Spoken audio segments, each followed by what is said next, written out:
eenyu yaadee lafaa kaasa waa'ee koo gooftaa otoo ati hin dhufne gara koo eenyu yaadee lafaa kaasa waa'ee koo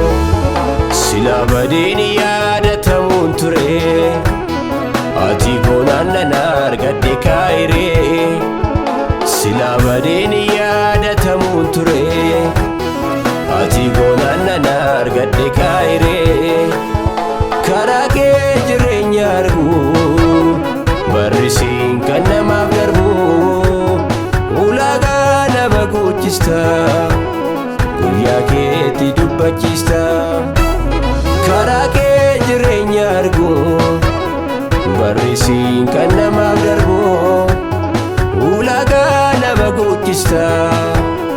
guyyaa keetti dubbachista guyyaa keetti dubbachista mati yeroo keetti dubbachista guyyaa keetti dubbachista mati ikteetu nama gaddista guyyaa keetti dubbachista mati yeroo keetti dubbachista guyyaa keetti dubbachista mati ikteetu nama gaddista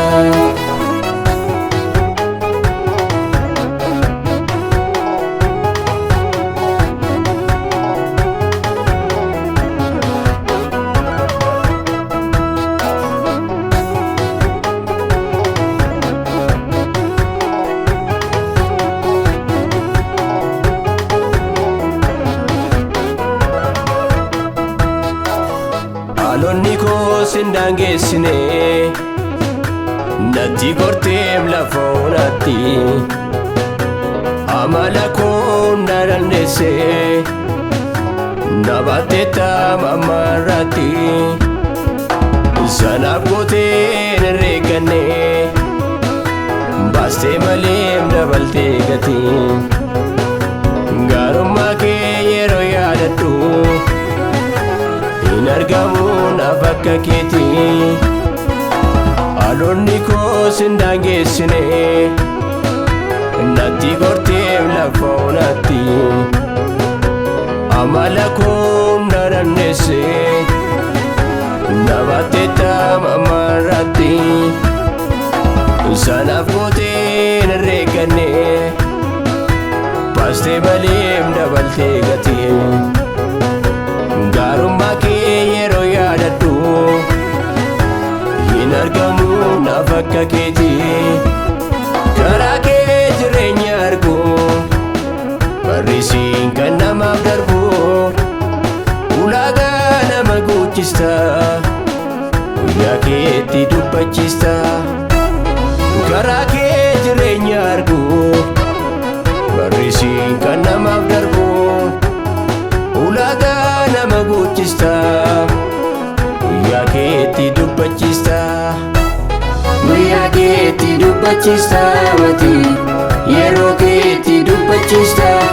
guyyaa keetti dubbachista mati ikteetu nama gaddista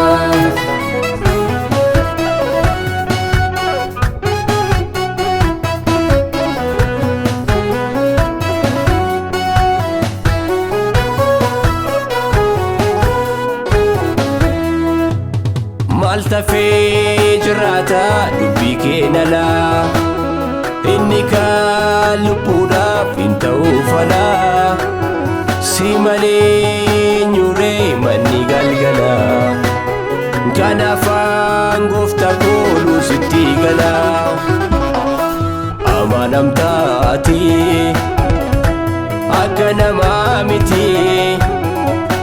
waadaa kee yaadatta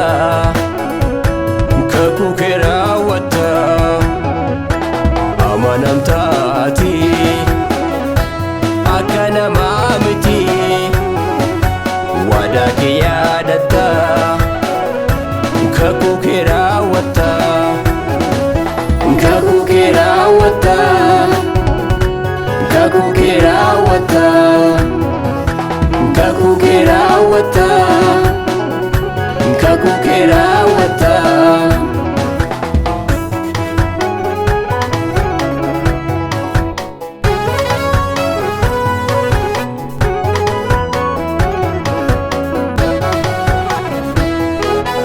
guyyaa har'aa umurii kootti naa fidaate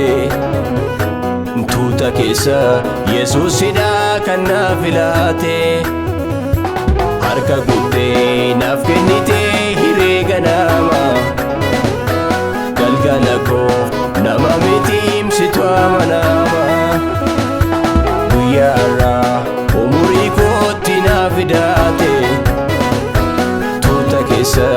Yesuusidha kan naa filaate harka guuttee naaf kennitee hiree ganama galgala koo nama mitiimsitu amanama